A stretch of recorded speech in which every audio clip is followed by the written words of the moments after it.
शिक्षिका की भूमिका में नजर आई राष्ट्रपति मुर्मू, विद्यार्थियों से किया संवाद, जल संरक्षण, ग्लोबल वार्मिंग पर की बात। राष्ट्रपति द्रौपदी मुर्मू ने गुरुवार को देश के सर्वोच्च संवैधानिक पद पर 2 साल का कार्यकाल पूरा कर लिया। इस अवसर पर वे शिक्षिका की भूमिका में नजर आई और विद्यार्थियों से ग्लोबल वार्मिंग और इसे रोकने के तरीकों पर संवाद किया। डॉक्टर राजेंद्र प्रसाद केंद्रीय विद्यालय में 9वीं कक्षा के विद्यार्थियों के साथ संवाद करते हुए उन्होंने जल संरक्षण पर जोर दिया। कक्षा के 53 विद्यार्थियों को संबोधित करते हुए राष्ट्रपति ने कहा कि मैं पिछले कई दिनों से सोच रही थी कि आपसे बात करूं, क्योंकि आजकल के बच्चे बहुत प्रतिभाशाली हैं, उनसे बहुत कुछ सीखने को मिलता है। संवाद की शुरुआत में राष्ट्रपति ने विद्यार्थियों से उनकी अभिलाषा और पसंदीदा विषयों के बारे में पूछा तथा ये जानकर प्रसन्नता व्यक्त की कि विद्यार्थी वैज्ञानिक और डॉक्टर बनने को इच्छुक हैं। राष्ट्रपति ने कहा कि पूरी दुनिया में वैज्ञानिक, जनता, प्रशासक और शासक बहुत बड़ी समस्या पर संगोष्ठी, सम्मेलन और सभा कर रहे हैं। क्या आप जानते हैं कि वह समस्या क्या है? इस पर तुरंत विद्यार्थियों ने जवाब दिया कि जलवायु परिवर्तन, ग्लोबल वार्मिंग और पर्यावरण प्रदूषण।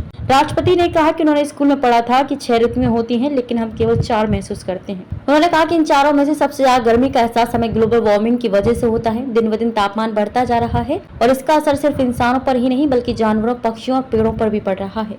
उन्होंने कहा कि ग्लोबल वार्मिंग की वजह से देश के कई हिस्से सूखे की मार झेल रहे हैं, इसलिए जल संरक्षण की जरूरत है। उन्होंने कहा कि बच्चे ये भी जानते हैं कि पर्यावरण प्रदूषित हो रहा है और हमें और पेड़ लगाने चाहिए। हमें पानी की बर्बादी को रोकने और उसके संरक्षण के लिए कदम उठाना चाहिए। हमें वर्षा जल को जमा करना चाहिए।